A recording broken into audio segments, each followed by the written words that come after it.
Hello, everybody, and I am back today. I'm going to be doing another episode of the Cosmic Weave. Before I get started, though, I am going to do an audio check. Find out, make sure everything's working. Go in on YouTube and make sure that this is actually in the proper playlist it has to be in, too. So, and while I'm there, I'll give it a thumbnail. Give it my thumbnail, I should say. It's basically the same one. There we go.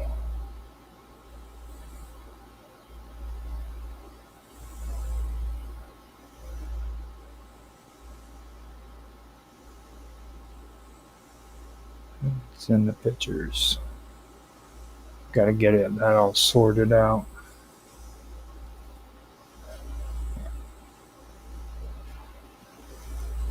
Okay, so there we go.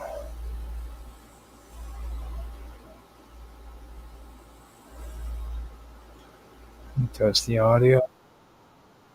There we go. Sounds good on YouTube. I'm just going to go with that today.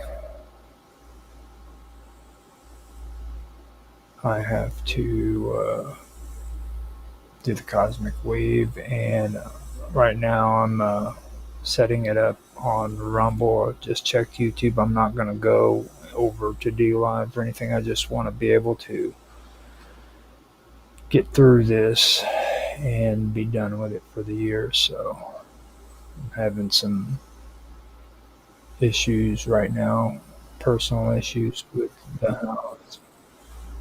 It sounds good on Rumble. So with that, I can get started. I'm having some issues, like I was saying, at the house right now. So I am kind of in a time right now where I have to really worry about when I'm on the internet and when I'm not on the internet. So let me get this started, do my countdown, and we'll get going. So here we go. 3, 2, 1, now.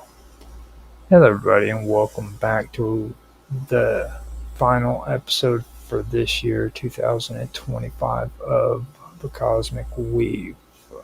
Before we get started, I'd like to thank everybody for showing up, and I will be your host, Roger Hanson, and hopefully we can get through this and it will be pretty good. Now, last week I was talking more on the philosophical,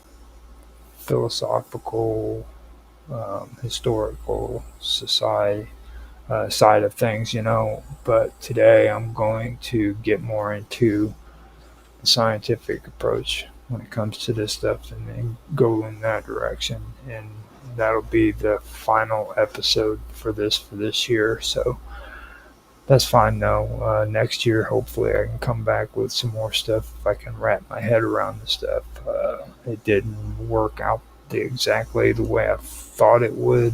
When I first started this project, I thought I had everything pretty much figured out on how I was going to do this and how it was going to play out. But as I went through this, it became very, very complicated for me. Not only was it hard for me to actually write out on the computer, but saying it, being able to comprehend it and then pass it on, by saying it. That became an issue as well. This is really, really complex theory, I guess you could say. It really is. I am interested in it, but I do have to say it is very, very complicated. I thought it would be a lot easier than what it has been. So, with that being said, I took a drink of my coffee, and now it's time to get to the reading. So here we go. Waveform shapes relate to neuroplasticity, particularly in how the brain perceives, processes, and adapts to auditory inputs over time. Although a waveform is a physical representation of a sound showing its amplitudes, which is intensity, over time, it shapes carriers crucial information about the sound source, tone, timbre, rhythm, and meaning.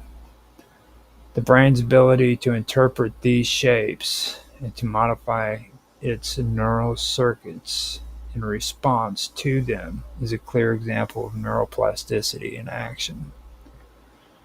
When sound waves enter the ear, they are converted into electrical signals by the cochlea and transmitted to the auditory cortex. The unique shape of a waveform, its peak or its peaks, troughs, rapid changes, and steady patterns translates into distinct patterns of neural activity. For example, a shape waveform with abrupt changes may signal a percussive sound like a clap or drum hit, while a smooth, sinusoidal waveform might correspond to a sustained musical note or a vowel sound. Neural plasticity is involved in how the brain learns to recognize, interpret, and become more efficient at processing these shapes. A child learning a language, for instance, is exposed to thousands of examples of speech waveform. The brain gradually adapts by strengthening the connections that recognize the subtle differences between similar sounding phonemes. The precise timing, pitch, variation, and harmonic content, all expressed through waveform shape, become encoded in specialized neural circuits. Over time, with repeated exposure, the brain can more quickly and accurately identify these patterns. In music, a trained musician's brain becomes more sensitive to the unique waveforms of different instruments, rhythms, or harmonic textures. This sensitivity is not innate, but is developed through repeated exposure and practice, illustrating the brain's plasticity to adapt to the acoustic structure of sound. Similarly, individuals who suffer hearing loss and receive cochlear implants often experience gradual improvement in sound interpretation as their brains adapt to the new types of auditory waveform inputs. Waveform shape also plays a role in emotional perception of sound. Human voices carry emotional tone through changes in waveform contour, such as vibrato, intensity shifts, or irregular breaks. Through neuroplastic adaptation, the brain becomes better at recognizing these features and associating them with emotions like anger, joy, sadness, or sarcasm. This is especially evident in individuals with heightened emotional sensitivity to tone, or in therapies that train people with autism or auditory processing disorders to recognize emotional cues in voice. Furthermore, the brain's ability to differentiate between similar waveform shapes is central to critical listening and discrimination tasks. For example, distinguishing between syllables ba and pa rely on detecting very slight variations in the waveform's timing and shape.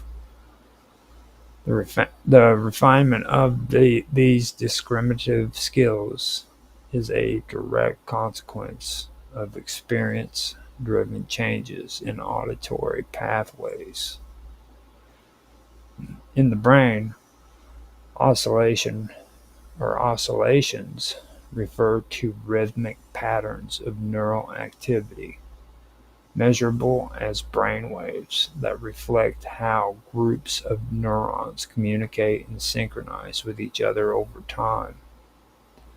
These oscillations occur at different frequencies, such as delta, theta, alpha, beta, and gamma, each associated with different mental states like sleep, attention, learning, or memory.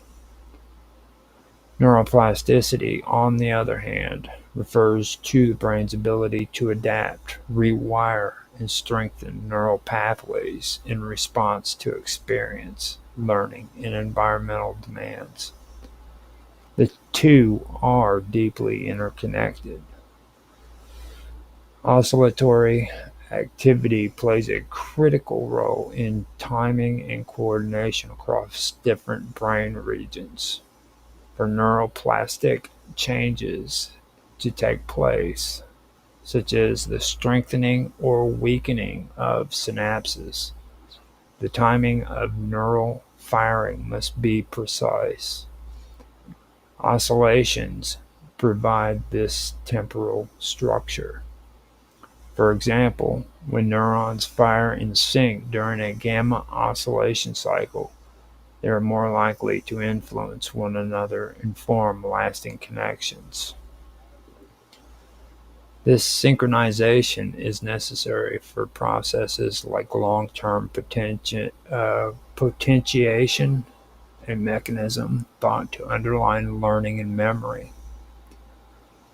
Furthermore, brain rhythms help determine what information gets processed, stored, or discarded.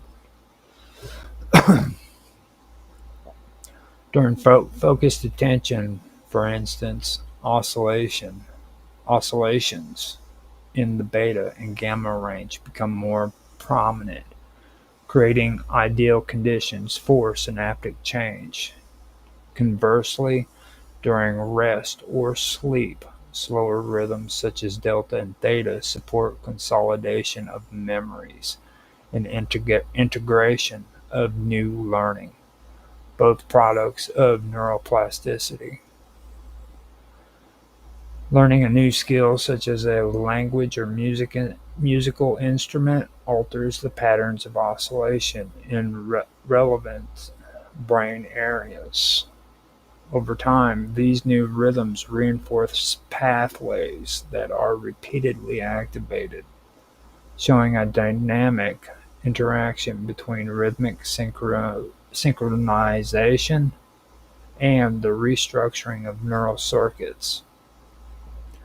Similarly, meditation and cognitive training can change oscillatory patterns, which in turn support neuroplastic improvements in attention, self-regulation, and sensory processing. In disorders where plasticity is impaired, such as in schizophrenia, autism, or some forms of brain injury, disruptions in normal oscillatory patterns are often observed. This further supports the idea that healthy oscillations are essential for effective neuroplastic changes.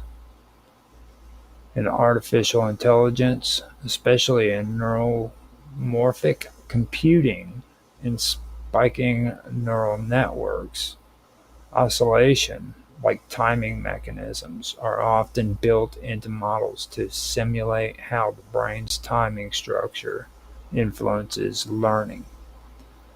These systems attempt to mimic not just the architecture of the brain, but also the temporal flow of information that underpins adaptive changes. Feature extraction in artificial intelligence relates conceptually to neuroplasticity in the human brain, especially when we compare how both systems identify, emphasize, and adapt to important patterns in incoming sensory information over time. In artificial intelligence, feature extraction refers to the process of identifying the most relevant attributes or components from raw data. In this case, sound, images, or language that are useful for making decisions, classifications, or predictions. For example, in audio processing, feature extraction might involve isolating characteristics such as pitch, tone, formants, or temporal patterns from a speech signal. These features are used by machine learning models to understand spoken words, detect emotion, or classify sounds. In the brain, neuroplasticity allows for a similar kind of adaptive filtering and representation. When you hear a sound repeatedly or focus on a certain type of auditory input, like a foreign language, a musical instrument, or someone's voice, your brain begins to rewire itself to better perceive, distinguish, and interpret those sounds. Neurons adjust their firing patterns, synapses strengthen or weaken, and entire networks reconfigure based on the importance or frequency of particularly auditory features. Over time, your brain gets better at extracting the meaningful elements from noise, much like a feature extractor in AI. Both systems prioritize relevance. In AI, feature extraction reduces complex raw input into a set of key variables that the model can use efficiently. In the brain, neuroplasticity supports a parallel function, highlighting and reinforcing pathways associated with useful or frequently encountered stimuli, while diminishing those less relevant. For example, a native speaker of a tonal language like Mandarin will have neural pathways especially attuned to pitch variations in a linguistic cue, something their brain has prioritized through repeated exposure and plastic reorganization. Similarly, AI trained on tonal language data will learn to treat pitch contours as critical features of recognition. In tasks like speech on in tasks like speech or music perception, the connection becomes even more direct. Both biological and artificial systems rely on detecting transitions in sound, identifying rhythm patterns, and recognizing spectral shapes, all of which are derived through feature extraction in AI and learning through neural tuning and plasticity in the brain. Another parallel is the capacity to adapt based on error. In AI, learning algorithms adjust how features are interpreted by analyzing performance errors and updating internal parameters. Neuroplasticity reflects a biological equivalent, where the brain changes in response to mismatches between expectation and input.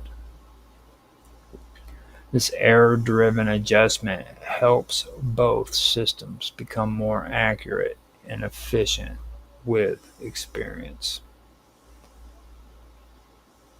Time domain signals.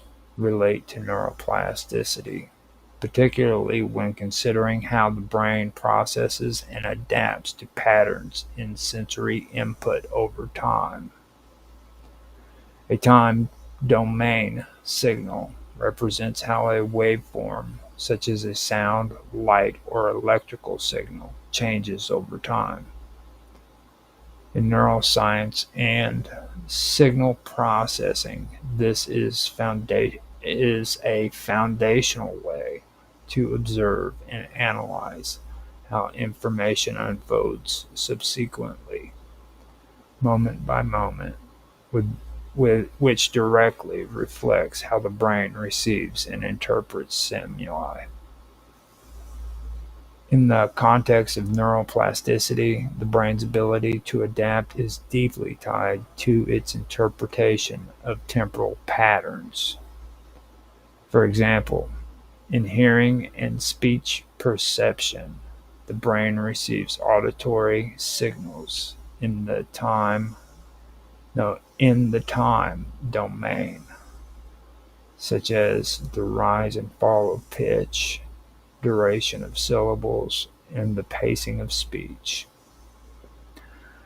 These patterns are essential for distinguishing between phonemes, understanding language, and identifying emotional tone. Over repeated exposure, the brain refines its interpretation of these time-based patterns by rewriting neural pathways to become more efficient. A clear example of plasticity in response to time domain input. When learning a new language or musical instrument, the temporal features of the input, rhythm, speed, pauses, and timing are critical. The brain detects and adapts to these temporal cues, creating stronger connections between neurons that process time-sensitive information.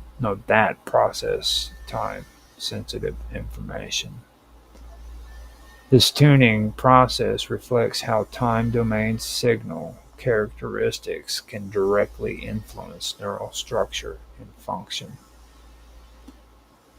Moreover, in motor learning, such as playing a sport or typing, the brain must process and anticipate time domain signals related to motion and coordination. Neuroplasticity allows for refinement of these skills by reinforcing pathways that align with successful timing and sequencing, such as when to swim a bat, or such as when to swing a bat or hit a piano key. The brain's motor cortex, basal ganglia, and cerebellum are especially involved in learning these time-sensitive patterns. Even in vision, the brain relies on time domain signals to detect motion, anticipate trajectory, and make sense of dynamic scenes. For instance, catching a ball or reading lips both require understanding fast changing visual inputs over time. The plastic adaptation to this temporal flow through repeated experience helps refine perception and response accuracy. In the field of brain-computer interfaces and neural signal processing, time domain analysis is frequently used to monitor brain activity like electroencephalographs or grams, which is EEGs. These signals observed in the time domain reveal the brain's oscillations, evoke potentials, and other patterns that can change with learning, attention, or rehabilitation. Again, tying time domain features directly to neuroplastic change. Frequency domains relate to neuroplasticity in important and measurable ways, while time domain signals represent how a stimulus or neural signal changes over time. Frequency domain analysis reveals the underlying component of that signal in terms of how often they repeat, its oscillatory or rhythmic content. In the brain, this corresponds directly to neural oscillations, also known as brain waves, which play a key role in coordinating activity, communication, and adaptive change across neural networks. Neural oscillation occurs at different frequency ranges, such as delta, which is the slowest, theta, alpha, beta, and gamma, which is the fastest, each associated with distinct cognitive states. For example, theta rhythms are prominent during deep sleep and memory consolidation, theta during focused attention and learning, alpha in relaxed alertness, and beta during active thinking and problem solving, and gamma during perception and conscious thinking and problem solving. Wait, no. And gamma during perception and conscious awareness. These frequency patterns reflect how the brain synchronizes actively across different regions and timescales. Neuroplasticity occurs when these patterns shift in response to experience, learning, or environmental stimuli. As the brain encounters new experiences, its frequency domain characteristics change. For example, when someone is learning a new language or training in meditation, researchers can observe changes in the balance and coherence of different frequency bands, particularly in the regions most engaged by the activity. These changes are not random, they are part of the brain's adaptive strategy to optimize signal flow effectively or no efficiently and integration efficiency and integration. These changes are not random, they are part of the brain's adaptive strategy to optimize signal flow efficiency and integration, reflecting plastic reorganization of neural circuits. Frequency domain activity also governs spike timing and synaptic plasticity. Neurons that fire in rhythmic synchrony within certain frequency bands are more likely to form or strengthen connections.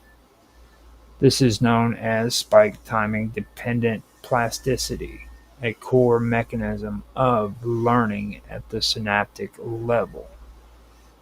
The frequencies at which these neurons oscillate essentially set the windows for when plasticity is most likely to occur, giving oscillation a structural influence on brain wiring. Sleep is another domain where frequency and neuroplasticity are closely linked. During non-REM sleep, slow wave activity in the delta band is believed to help consolidate and reorganize memories. strengthening the neural pathways that were activated during the day. This frequency specific activity supports learning and retention, showing how rhythmic signals guide the plasticity restructuring of memory networks. In therapies for brain injuries or neurological disorders, frequency targeted approaches such as neural feedback and transcranial stimulation attempt to entrain specific oscillatory patterns to promote beneficial plasticity. For example, enhancing alpha and theta activities in certain regions can support attention and emotional regulation, particularly in those with ADHD and PTSD or anxiety.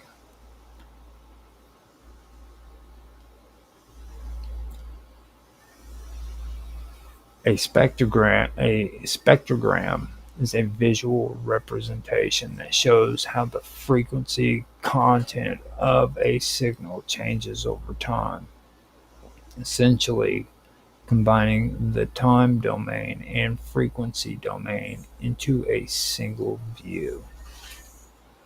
This is particularly useful when analyzing complex signals like human speech, music, or brain activity, where the frequency components vary continuously as the signal progresses. To understand how the spectrogram works, imagine a sound wave or electrical signal being sliced into short, overlapping time segments. Each of these segments is then analyzed using a mathematical tool, usually a Fourier transform, which decomposes the signal into a signal into its component frequencies. For every slice, the spectrogram calculates the intensity or amplitude of each frequency present within that window.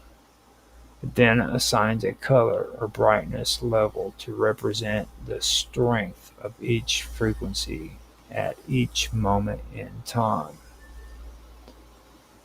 The horizontal axis of the spectrogram represents time, showing the sequence of the signal from the beginning to end. The vertical axis represents frequency, with lower frequencies near the bottom and higher frequencies at the top. The color or intensity of the color and or intensity at each point on this grid corresponds to how strong a particular frequency is at that particular moment. Brighter or more intense colors indicate higher energy or louder presence of that frequency, while darker areas show lower energy or silence. In practical terms, a spectrogram allows us to see patterns that would be difficult or impossible to detect by just looking at a waveform in the time domain. For example, in speech analysis, the spectrogram reveals how vowel sounds, consonants, and syllables differ by their frequency patterns. Each phoneme has a unique frequency signal that evolves over time, which is crucial for both human understanding and machine processing of languages. In music, the spectrogram shows harmonic structures, changing in pitch and the onset of notes. which help identify instruments or tune accuracy. In neuroscience, spectrograms are used to analyze brain signals such as EEGs. During different mental states, the brain produces characteristic frequency patterns.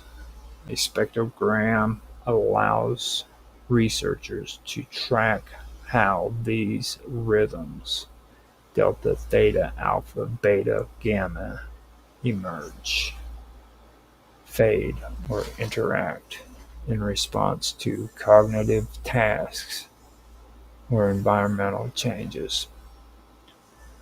This makes it easier to study neuroplasticity because one can observe how learning or therapy modifies these patterns over time.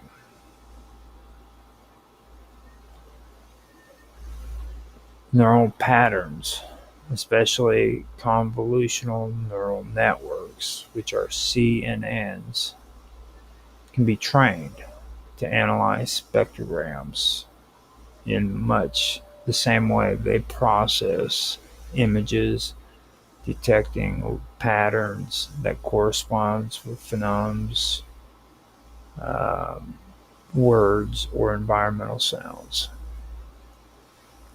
Other features may Other features that may be extracted include zero crossing rates at the rate in which the signal changes sign, and there's short time energy, which relates or reflects volume fluctuations. Then you have pitch tracking. That's to capture uh, intonation. After that, there's formants, uh, that resonates frequencies in speech. Now, for tasks like speaker identification, features such as voice pitch, speaking rate, and unique spectral signatures are extracted to distinguish one individual from another.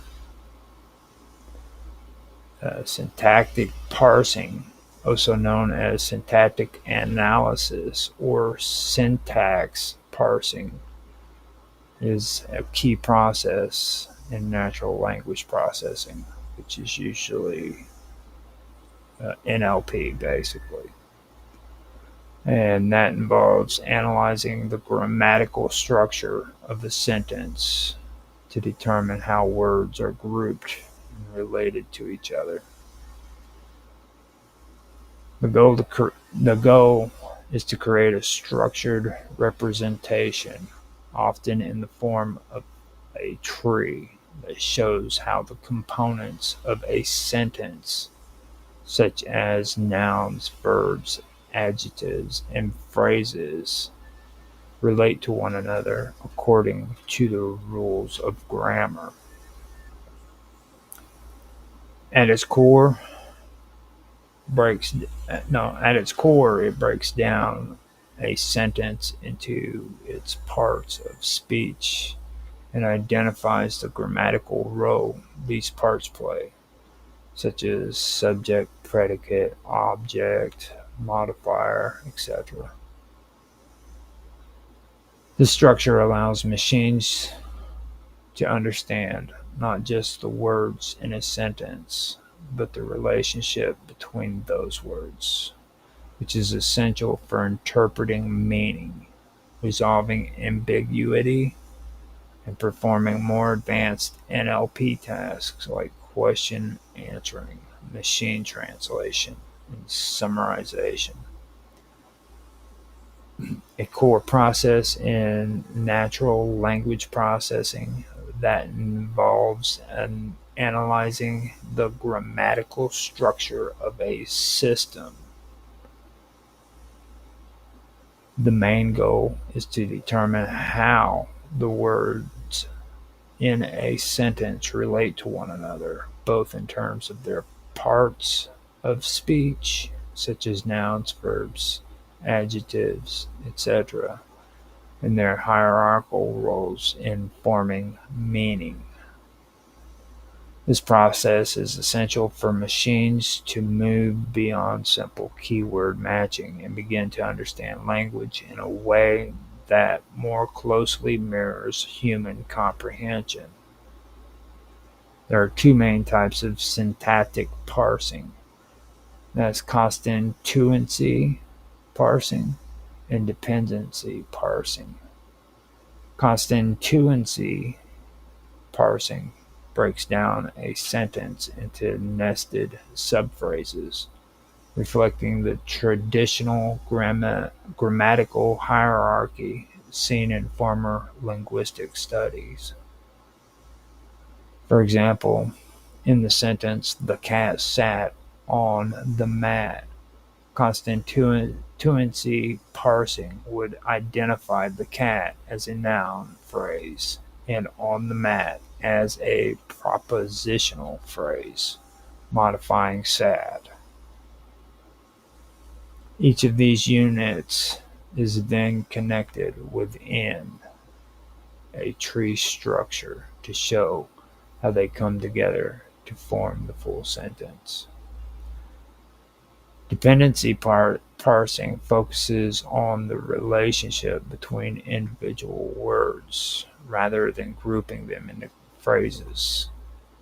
It identifies which words depend on others to derive meaning. The verb is often considered the central word, and all other words are linked to it based on grammatical roles.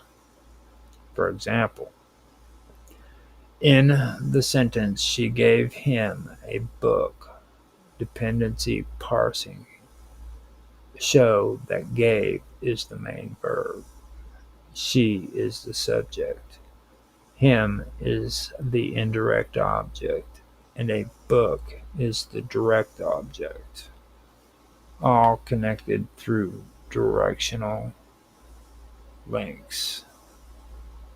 Now, after that, you would go into parsing algorithms, which is something that I'm not going to cover, but I can tell you that it has to do with the parsing tree and the syntax tree. And those are very interesting that you should check out if you're interested in anything that I've mentioned just now. Now, this tree like diagrams, or these tree like diagrams that I've just mentioned, visually represents the relationship among words and phrases, showing how smaller units of language combine to form larger ones, like nouns, phrases, or verb phrases. Noun phrases or verb phrases. Complex or ambiguous commands, contextual dependencies, which involve semantic analysis. That would be Viterbi algorithm. That's an important thing.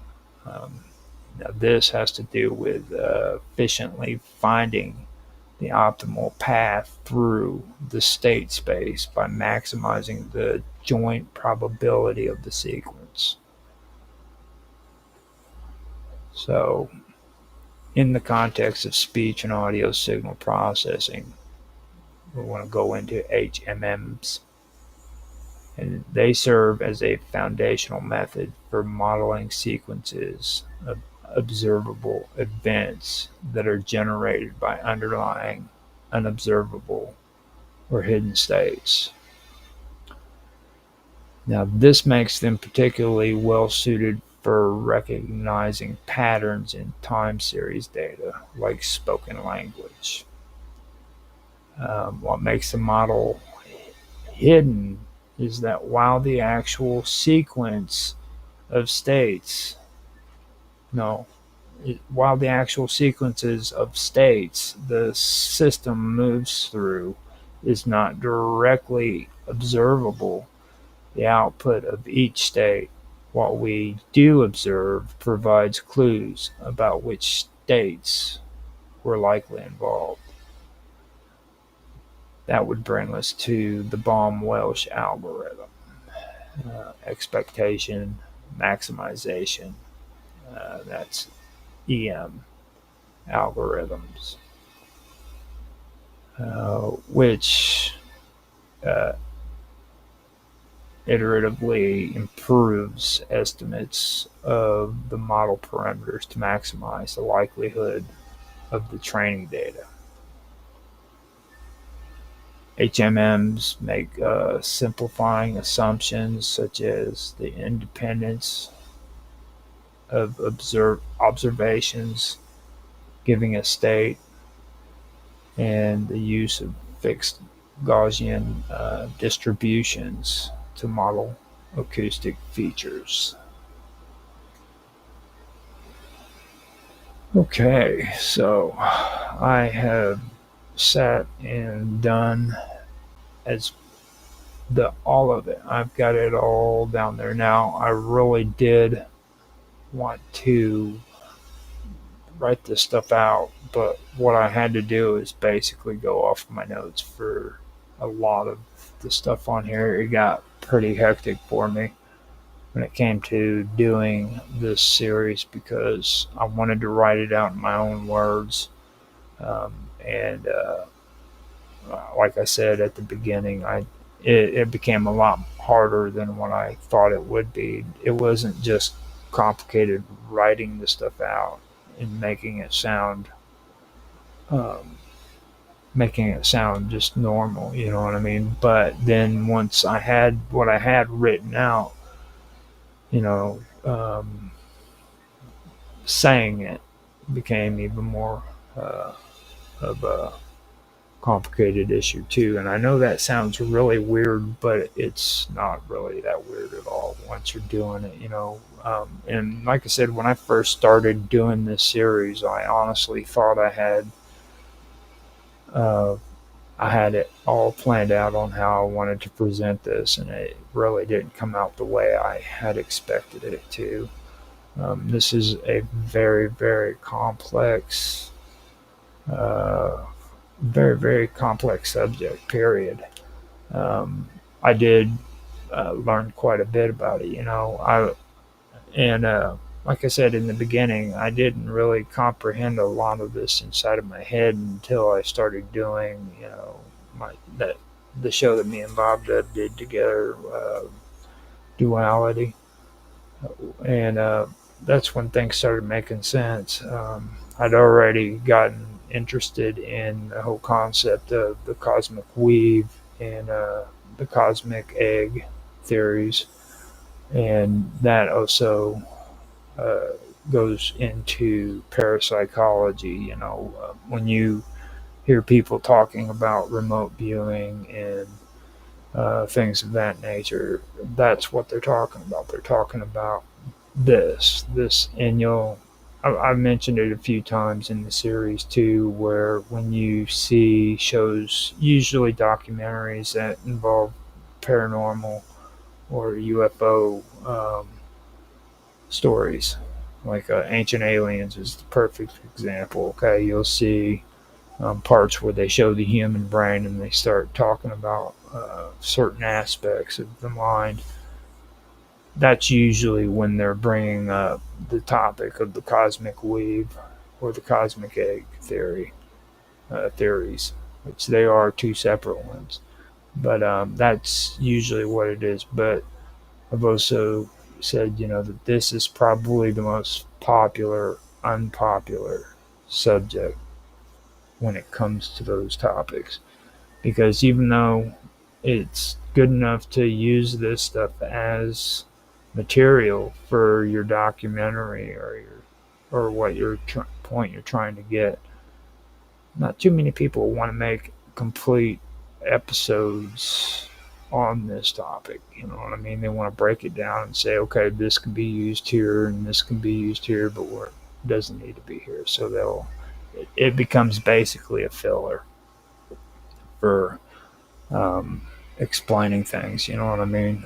And when I started doing this, that's what I wanted to do. I just wanted to create episodes that specifically talked about this subject and try to do it in a way that was easy to comprehend, which it did not come out to be anything that could be comprehended. So I do apologize about that. I got confused myself. I think I might have actually repeated a lot of things. Not quite sure. I might go back over my streams and find out for myself, but I think I did. And it got so hectic for me while I was doing all of this too that I actually forgot to post last week's episode of the Cosmic Weave on Strange Stories, but I got that taken care of today. And wait, no, it was the one before that, or yeah, it was the one before that, and then this next one that I was supposed to have posted last week. I still had it, and I was going to put that one in. So that's basically how confusing all of it ended up getting, because life is confusing for me at the moment, and I'm working it out, getting everything organized. Um, Now on YouTube, we have Eric Croce, the knower, and he said, Bosto and great favor to all. Okay, thank you. Appreciate that. I believe so. Don't know exactly what that means, but I will use the translator and figure it out. Let me. I'll do that later. I'm in the middle of a live stream, but thank you for your comment, and I really really do appreciate it. Thank you very much. Um, and we've, we've had a couple. That was our comment on there. I would go in and check out the other ones. But like I said, today I'm only going to focus on doing Rumble and YouTube. I've had some issues with my electricity in the last 4 or 5 days, and I'm at the point now where I have to watch exactly how much use I put into my computer, to be honest with you, because anything happen, I've had the entire south side of the house freaking go out because of the power surge, and we've been having to compensate by using all of the electricity on the north side of the house for the stuff that's on the south side, and so that means we've had to do a lot of changing around, using extension cords, things of that nature. So that's just one of many things that's been causing me some issues, and I'm getting that taken care of right now. So I'm really lucky to actually be on the internet today, to be honest with you.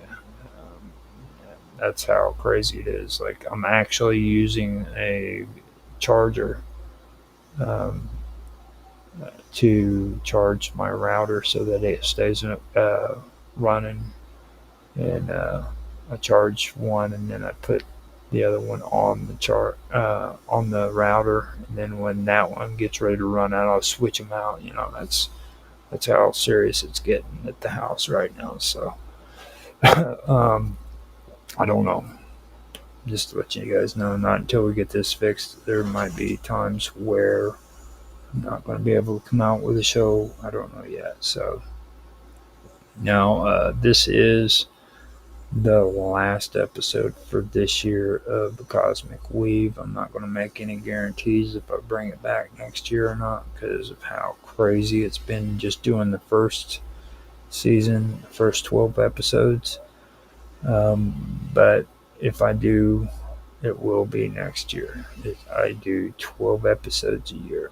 Now, after this one, I already have planned for the next episodes that are coming out in place of this one, and that is going to be new episodes for the cut. Now, the old or the shorter 15-minute episodes that I've had going with the cut, was old videos that I had from way back when that I wanted to try to preserve. So what I did is I edited them out and made sure that they were the ones that are able to be used. You know what I mean? There was a lot of them because back when I first started, I had bad video and audio quality. Didn't know much about the mics or using a lot of stuff, so I didn't do that great of a job. And I had to go through sort them out. And once I sorted them out, I made 15-minute videos of them. This is way back whenever I was just starting out, you know. So that's what's going on there. Now, these are going to be brand new episodes, and they're going to relate to things that I couldn't use in video series like this, or things um, that I haven't or I wanted to bring, you know, things like that that I wanted to use, but they just didn't fit anywhere.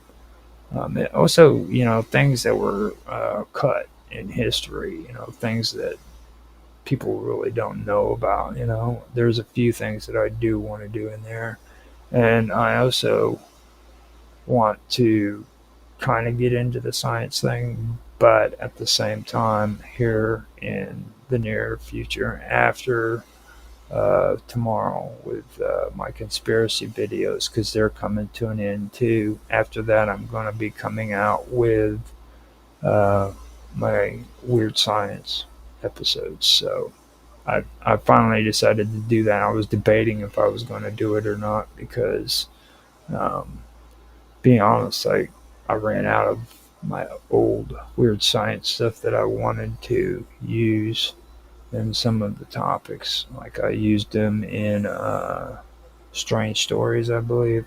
I used some of them about the Mad Doctors, um, things like that. So this time around, it's going to be new information, new stories, and I'm going to be bringing them out after I do conspiracy. I finish that off tomorrow, so we got some good stuff coming, um, and I've got all of the information ready to go, and yeah, we'll be good to go when it comes to that. So, with that being said, I'd like to thank everybody for watching and listening. If you did like what you heard, please like, subscribe, share, make comments, give some feedback. I especially love the comments. And thanks again, Eric Krause, or Croyce, however you say your last name. I apologize if I mispronounced it. Thanks for your comment. He has in parentheses the knower. So thank you very much. And I am on Rumble, I'm on YouTube, and I am also on X as Roger Hanson at ROGLOL1973. If you guys want to reach out and send me a message, you can do it there. I also put my videos on there and I live stream on there as well. I'm on Twitch as well as Infamous 1969, and I am on Kick as well as on DLive as Roger underscore Hanson. And that's where you can find me. I hope you guys did enjoy. I hope you have a good day, good night, good evening, good afternoon, whatever time of the day it is for you. I hope you enjoy it. And with that, I'm going to end the stream. Maybe I should talk a little bit longer so I can get that extra 45 seconds and make it a 1 hour video. Because that's what I'm really good at. I've figured it out that I'm really, really good at talking.